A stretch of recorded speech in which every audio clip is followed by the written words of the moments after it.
your little ones. We have a couple of activities and breathing techniques and songs that you can do with your little one at home, but this video will be a little bit more information heavy. We're going to jump right into our songs and we're going to sing hello to all my friends watching today. Hello everybody and how are you? How are you? How are you? Hello everybody and how are you? How are you today? Good job. The more we get together, the more we get together, the happier we'll be, because your friends are my friends and my friends are your friends. The more we get together, the happier we'll be. Good job. And now we're going to put our stars up in the sky. Twinkle, twinkle, little star, how I wonder what you are. Up above the world so high, like a diamond in the sky. Twinkle, twinkle, little star, how I wonder what you are. Good job. And let's sing happy and you know it. Ready, my friends? I hope you guys are singing nice and loud at home. If you're happy and you know it, clap your hands. If you're happy and you know it, clap your hands. If you're happy and you know it and you really want to show it, if you're happy and you know it, clap your hands. If you're happy and you know it, stomp your feet. If you're happy and you know it, stomp your feet. If you're happy and you know it and you really want to show it, if you're happy and you know it, stomp your feet. But if you're sad and you know it, cry boo-hoo, boo-hoo. If you're sad and you know it, cry boo-hoo, boo-hoo. If you're sad and you know it and you really want to show it, if you're sad and you know it, cry boo-hoo, boo-hoo. And if you're angry and you know it, take a breath. If you're angry and you know it, take a breath. If you're angry and you know it and you really want to show it, if you're angry and you know it, take a breath. But if you're excited and you know it, shout hooray, hooray. If you're excited and you know it, shout hooray, hooray. If you're excited and you know it and you really want to show it, if you're excited and you know it, shout hooray, hooray. Good job, my friends. And we have a book that we will be reading next, and it's about what dinosaurs do if they're mad. What do you guys think they do when they're mad? And what do you do when you're mad? How do dinosaurs say, I'm mad? How does a dinosaur act when he's mad? Does he roar, slam the door, yell at mom or at dad? Oh my goodness, he's not a happy dinosaur. When he can't get his way, does he boast, I'll be bad? Is that what dinosaurs say when they're mad? When Papa says no, does he grumble and pout? When Mama says no, does he throw toys about? What do you guys think dinosaurs do when they get mad? I think we're going to have to wait until the end of the book to see. When he's told to sit still, does he kick at a chair? Does he act as if mother and father aren't there? When he hears take a nap, does he give dirty looks? When he's told quiet down, does he rip up his books? No cookies today? Fling a mug at the cat. Time for bed. Does he bang on the floor with his bat? Oh my goodness, I think we're getting ready to see what dinosaurs do when they get mad. No, a dinosaur doesn't. He counts up to 10, then after a little time, breathes calmly, and then he cleans up his mess and he picks up the mug. He says, "I'm so sorry," and gives a big hug. His anger is gone, so he opens the door. Not mad? I'm so glad, little dinosaur. Aw, that's so sweet. Sometimes when we get mad, taking a big deep breath like the dinosaur did was really gonna help us a lot. Alright, so now that we've read the book and we know that breathing and deep breathing will really calm us down, we will be doing some breathing exercises that you and your little one can do at home so that when they are up here and their emotions are running high, you can kind of do the deep breathing exercises to calm them down. So this is a really great thing to kind of teach them and walk them through when they are at a calm state.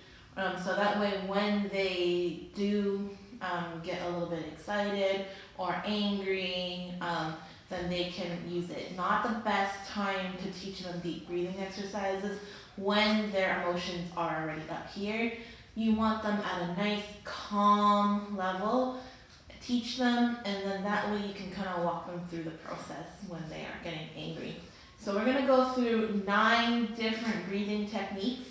You can choose which 1 or 2 works the best for you and your little one.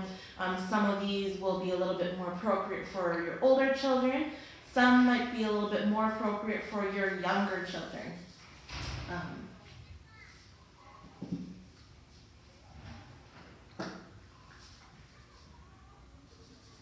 And some might be appropriate for your younger children. So we're going to get started with something called infinity breathing. So I want you guys to, with your finger up in the air, kind of draw an infinity symbol. And my friends at home, if you don't know what an infinity symbol is, it's like drawing the number 8 but on its side. So we're going to draw it like this. You got it? Great. So now that we can draw this, what we're going to do, every time we draw one piece of the infinity symbol, we're going to take a nice, big, deep breath in. And every time we draw the other symbol, we're going to take a nice, big, deep breath out. So I'll show you. Ready?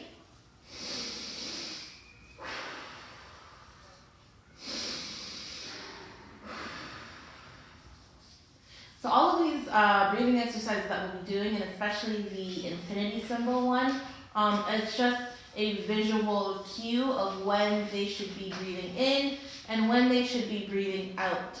So let's try this together, my friends. Ready? And out. Breathe in. And out. If you want to take bigger, deeper breaths, draw your infinity symbol a lot bigger. If your little one has little tiny lungs, draw them a little bit smaller. So our next one is balloon breathing. So we're going to pretend that our tummies is a balloon and you want to inflate your stomach. And this will encourage deep breathing and not shallow breathing, because deep breathing, you'll really expand the diaphragm and the stomach, whereas a little bit more shallow breathing just expands your chest. So you really, really want to get that tummy nice and big like a balloon, and then we're gonna deflate the balloon. Ready? So we're gonna take a big deep breath in, pretend your tummy's a balloon, and you wanna make your tummy bigger. Ready? And now let's breathe it out and inflate your balloon, deflate. And shrink it back in. We're gonna do it 2 more times. Ready?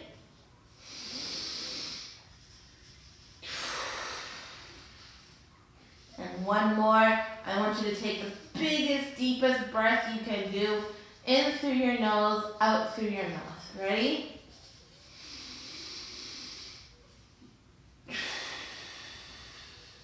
Good job. So this next one is alternate nostrils. This one might be a little bit more appropriate for your older children, around maybe 3, 4, and up. So you're going to block the one side of your nose, and you're going to sound a little bit funny when you do it. And you're going to try to breathe in and out through that one nostril, and then we're going to alternate the nose. Ready? So we're going to do one here like this, and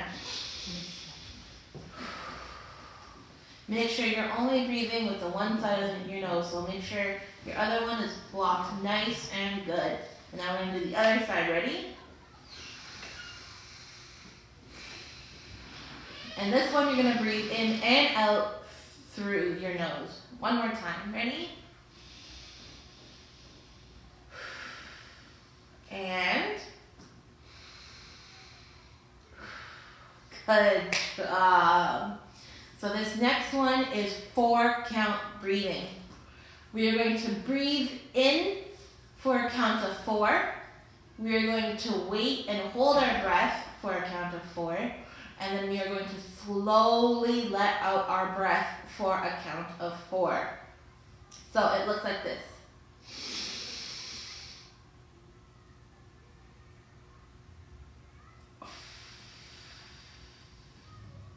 Alright, so let's do it together. We're going to do it twice together. Ready? And I'm going to count and you guys breathe in. So we're going to breathe in for 1, 2, 3, 4. Now we're going to hold our breath for 1, 2, 3, 4. And now slowly let it out of your mouth for 1, 2, 3, 4. Good job. Let's do it one more time all together. I'm not going to count out loud this time. I'm actually going to be breathing with you. Ready?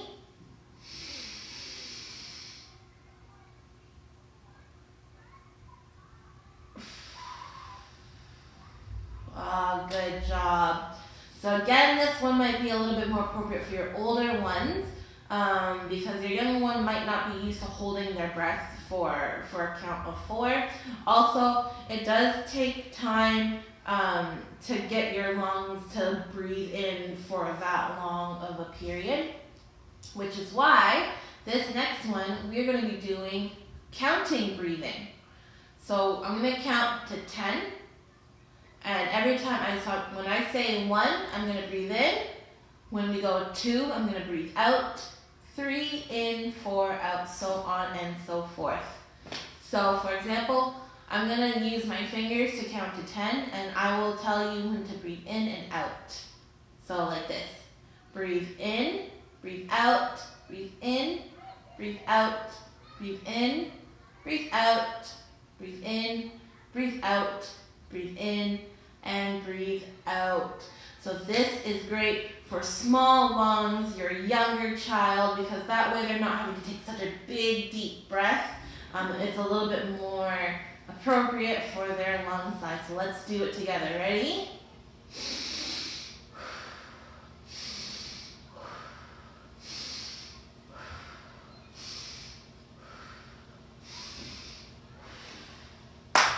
Good job. You can do it as slow or as fast as you want. Just keep in mind, if you are going to be doing it fast, don't do it too fast because you will make yourself dizzy.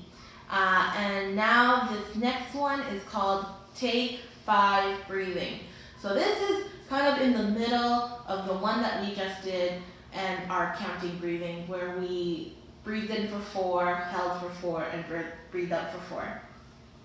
So, what we're going to do, we're going to take our hands, and now we're going to trace, using our other hand, we're going to trace our hand. So every time we pass a finger, we take a deep breath in. The next finger, we're going to breathe out, in, and then we're going to breathe out. Are we ready? So breathe in, breathe out, breathe in, breathe out, breathe in, and now breathe out. So let's do that one more time together. Ready?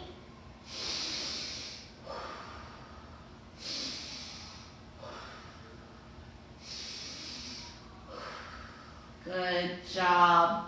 We're almost done. This next one is called box breathing or square breathing. So let's all trace out a square.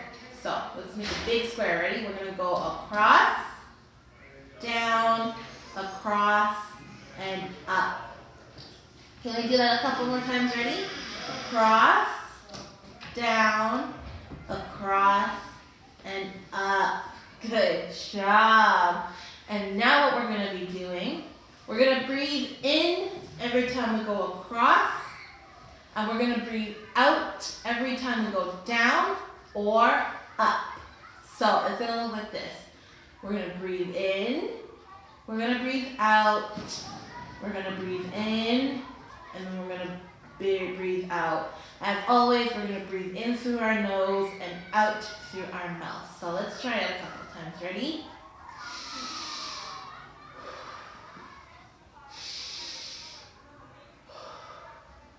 Good job. And again, the key to all of these is to go slow. Don't go fast like this. You really want to take your time. And the last one we're going to do, you're going to grab your child's favorite toy or object, something that's not heavy, because what you're going to do, you're going to have them lie down on the floor, on the bed, on the carpet, wherever, on the couch. You're going to place the object, I'm not going to lay down and show you, but you're going to place the object on their belly, so on their, like right above their belly button, and then you're going to tell them they need to make the toy or even a book, they're going to need to make it move. So again, that encourages the deep breathing in the stomach and in the diaphragm instead of just in the lung. That's a really nice big breath. And every time they take a deep breath in, the toy should move up. And then every time they breathe out, they should again be deflating their tummy, so the toy should go back down. And you can do that a few times. Another way I like to teach little ones about deep breathing and to encourage deep breathing is bubbles. Bubbles is a really, really great way to encourage deep breathing because they have to take a really nice big deep breath in, and when they blow out, they have to blow out gently and for a long period of time. If they let out their breath all in one go, the bubbles don't appear, they just pop right on the spot. But if they do a nice gentle stream of breath out through their mouth, then they'll see a bunch of bubbles. So again, you have to take a nice deep breath in through your nose and out through your mouth for a long period of time to get the bubbles to appear. So that's a really great way to start teaching your little one about deep breathing. And then from there, you can do all this stuff. If you don't have bubbles, if you have a windmill, that's another great way to teach them about deep breathing. Because again, they have to take a nice big deep breath in through their nose, and then they have to slowly let their breath out through their mouth to get the wheel spinning. If they take all their breath out at once, the wheel only spins once and then it stops. But if they're continually breathing out, letting that air out slowly, nice and slowly, then the wheel continues to spin. Alright, so our next activity that we're going to be doing is called red light, green light. And all you need is a buddy. So I have Yolanda here, and she's going to be calling out red light, green light. Every time Yolanda says green light, we walk or we run. And then every time she says red light, we have to stop. So this game is great for self-regulation because it teaches your child how to wait and how to be in control of their own body. So Yolanda's going to go off camera and you'll hear her yell, red light, green light. If you want to play along with us, go ahead. We would love to. So I'm going to start all the way back here. Okay, are you ready? Are you ready, friends? Okay, here we go. Red light, green light, red light, green light, red light, green light, red light, green light, red light, green light, red light, go! Oh, yes. All right, and now we're going to do it one more time. Ready? I'm going to start all the way back here. If you guys didn't do it before, do it now. Okay, ready? Green light, red light, green light, red light, green light, red light, green light, red light, green light. Yes. Good. Alright, so this is a great game you guys can do at home, if you're outside in the park when the weather's nice, or just out in your hallway. You can make it even harder, where you actually give them commands of what to do while they're going forward. So you can say hop on one leg and then say green light, red light, all that good stuff.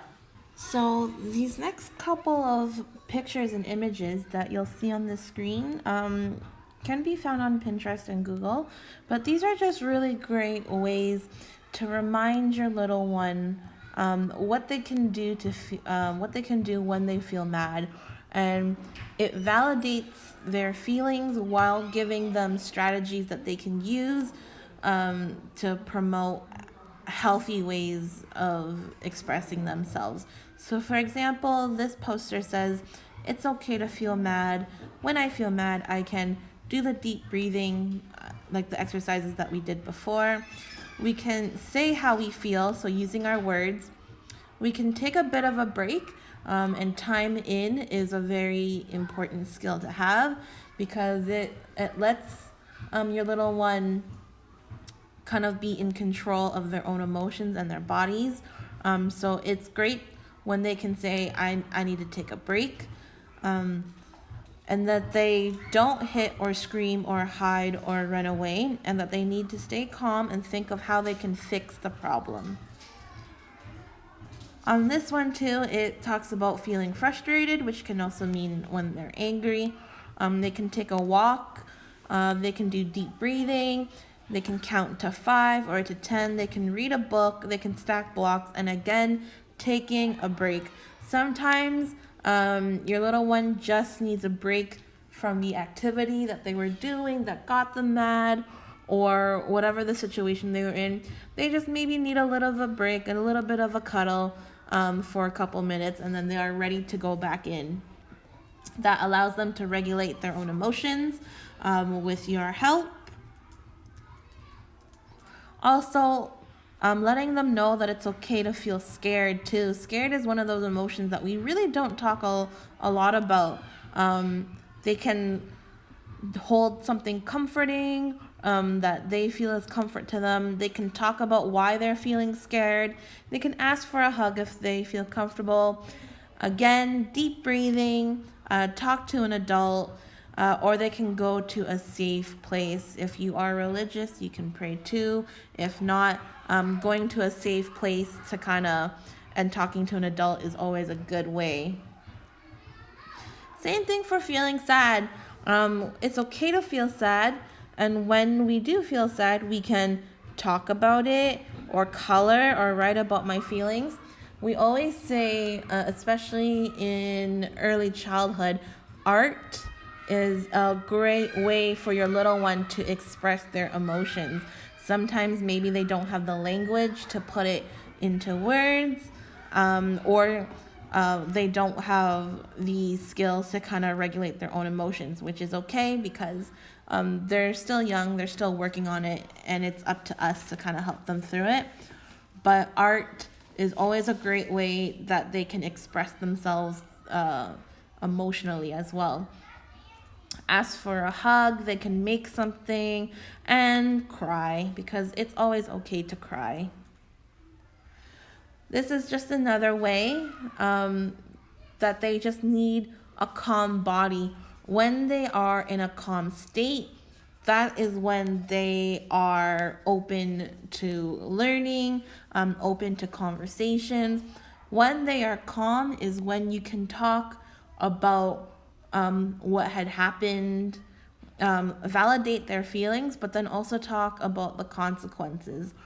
For example, and this is quite common, if your little one threw a big tantrum and threw toys and stuff all over the room, let them have their space while you're close to them, as long as they are not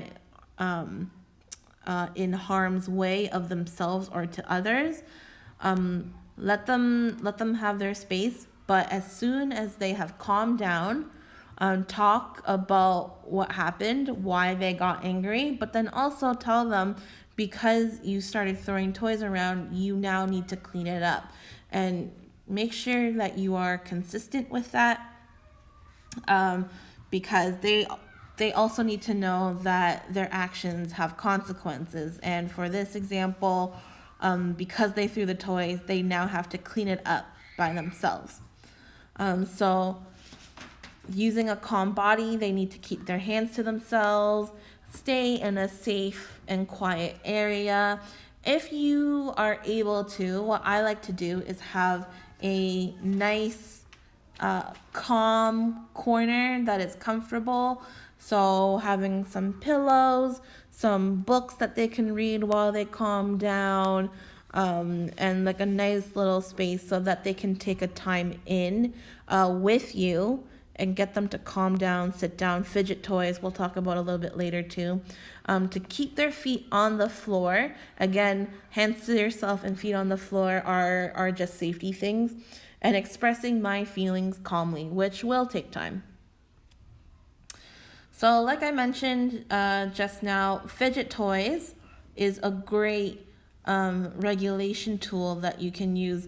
You can get them pretty inexpensively at the dollar store. They're just those, in that toy section of the dollar store, there's a bunch of squeezy balls that you can grab. So those are great fidget toys, because when they're getting angry or when they're getting frustrated, and you don't necessarily need to have a calming corner, you can have just a bin full of fidget toys and stuff, where it's accessible to them, so that they know when they're getting angry or frustrated, that they can go to this bin, they can grab a fidget toy and play with it to calm themselves down. I talked about this in my video about separation anxiety, but creating that toolbox and putting it in a place that they know all the tools that they need to calm themselves down will be there, and you will be there to help them. Another way you can help your little one with emotional regulation is by giving them a transition and enough time to transition into the next activity. So I don't know if you've noticed, I noticed this a lot also in the drop-in, but the children will start throwing a tantrum, will get visibly upset, angry, their emotions are high, is when they're in the middle of playing, they're having fun, and then to them, quite abruptly, they hear, "We're going home now." So you want to be giving them a 2-minute or a 5-minute transition time, and making sure that they actually hear you. A lot of times we'll just say it thinking that they heard us, but if they're so engrossed in their play, in their game, in their toys or socializing or whatever, they necessarily won't hear you. So a way to do that is getting them to actually stop, go down to their eye level, and make sure that you have eye contact with them, and then tell them you have 5 minutes or 2 minutes or 1 minute, whatever time you're choosing, to keep playing, and then kind of give them periodic updates, especially if you're giving them 5 minutes. It's a little bit of a long time, but you can do 5 minutes and then 2 minutes and then 1 minute, and then it's not so abrupt for your child, and making sure that you do that consistently. Another great way to get them to kind of regulate their own emotions is by using a first and then visual board. So these are really great to use, especially for those that are having difficulties with transitions, which is quite normal, especially at a younger age. So giving them a visual cue of what will happen next. Usually when you're using a first and then board, you want to be using something that they don't really like first, and then using something that they do like. For example, if all they want to do is play, you'll use the first and then board to say, first we're going to eat, and then we will go play, or we will go outside for a walk or something like that. So at least this way they know what to expect, and that way they can kind of regulate their own emotions. A lot of times tantrums, especially in the younger age, will happen quite frequently when they don't know what to expect. So if you don't have a consistent schedule, or if they don't know what is about to happen, then they will start to be quite emotional. So some other really great strategies you can use that you can actually find on this website called the Inspired Treehouse is by taking a sensory break. So when you are transitioning from one activity to another, try to do like a movement break or something that kind of breaks up their day. Be prepared to be structured and have a consistent routine, like I had mentioned before. Practice makes perfect, so this obviously won't happen overnight, but if you do this consistently, if you teach your child how to calm themselves down while they're calm, again, you don't want to be doing this while they're in a highly emotional state, for, I would say, at least 30 days, and social stories is a great way to help. If you don't know what social stories are, we did do a video about that, that you can go check out. Make wait time less frustrating. So again, using songs, or the fidget toys again is a great way. Distracting them, so you can move them to a new activity, and then having a way of signaling that an activity is over. So in the drop-in, we sing our transition song, and again, telling them that they have 5 minutes or 2 minutes before we have to move on to the next activity, or before we have to leave, and then using a song to kind of help them. So thank you so much for joining me today and talking about self-regulation skills. I know this was more information and heavy-based, but if you are looking for some more activities to talk to your little ones about as they're doing activities together, if you want to go check out my video that talks about separation anxiety, those activities and those tools that I used in that video can also be used for self-regulation skills as well. So if you want to go take a look at that, you can. Thank you so much. If you guys have questions, please do leave a comment on our Facebook page. We do check it, and then I can address your questions or concerns in my next video. Remember to subscribe to our YouTube channel, follow us on Facebook, and if you want to email us, our email is always in the description box. Thanks and bye.